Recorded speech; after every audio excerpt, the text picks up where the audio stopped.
విషయం చెప్పేది exports imports సరిగ్గా లేవు కాబట్టి రేట్ తక్కువ ఉంది డాలర్స్లోనే ఒకసారి చెప్తాడు. గ్రోత్ రేట్ బాగానే ఉందనేటువంటి ఆయనే ఒప్పుకుంటున్నాడు. గ్రోత్ రేట్ బాగానే ఉన్నప్పుడు జిఎస్టీ బాగానే ఉన్నదనేటువంటి ఒప్పుకుంటున్నాడు ఆయన. మళ్ళీ ఎందుకు ఆయన కన్ఫ్యూజ్ అయ్యి ఇది అభివృద్ధి జరగలేదని చూపించడానికి పాపం తాపత్రయపడుతున్నారు. కానీ బహుశా ఎకనామిక్స్ చదివి ఉన్నాడు బహుశా ఆయన. ముఖ్యమంత్రి గారు ఎకనామిక్స్ ఎంఏ ఎకనామిస్ట్.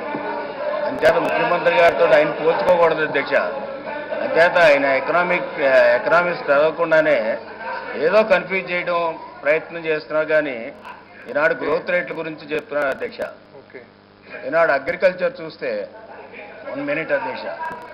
అగ్రికల్చర్ చూస్తే ఏదైనా గ్రోత్ రేట్ వేసినప్పుడు ప్రొడక్షన్ చూస్తారు, ప్రొడక్టివిటీ చూస్తారు, రేటు చూస్తారు.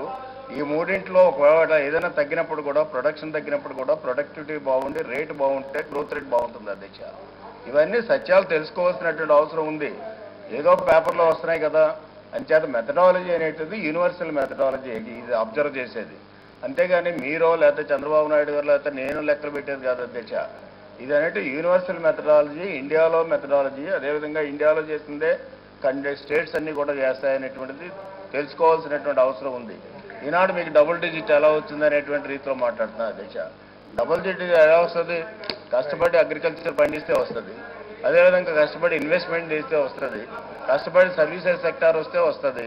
అంతే డబుల్ డిజిట్ ఈ యొక్క స్టేట్ ఏర్పడిన తర్వాత ఏర్పడిన 14లో ఏర్పడితే 15-16లో మనకు వచ్చినటువంటి డబుల్ డిజిట్ గ్రోత్, 16-17లో వచ్చినటువంటి డబుల్ డిజిట్ గ్రోత్, అదేవిధంగా భవిష్యత్తులో కూడా ఇంకా 12% మనం కన్సిస్టెంట్గా సస్టైనబుల్ గ్రోత్ రేట్ సాధించాలనేటువంటి ఈ ప్రభుత్వం వస్తే ఈ విధంగా సాధించుకుంటా పోతే మాకు మనుగడ ఉండదేమో అనేటువంటి భయం అధ్యక్ష ప్రతిపక్షానికి.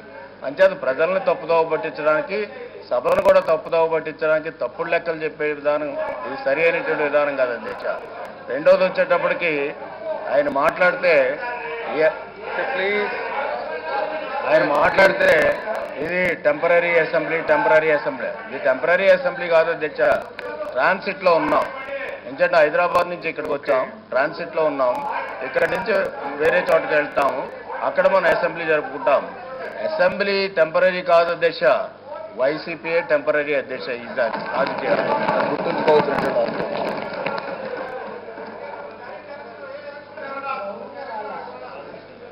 అధ్యక్ష.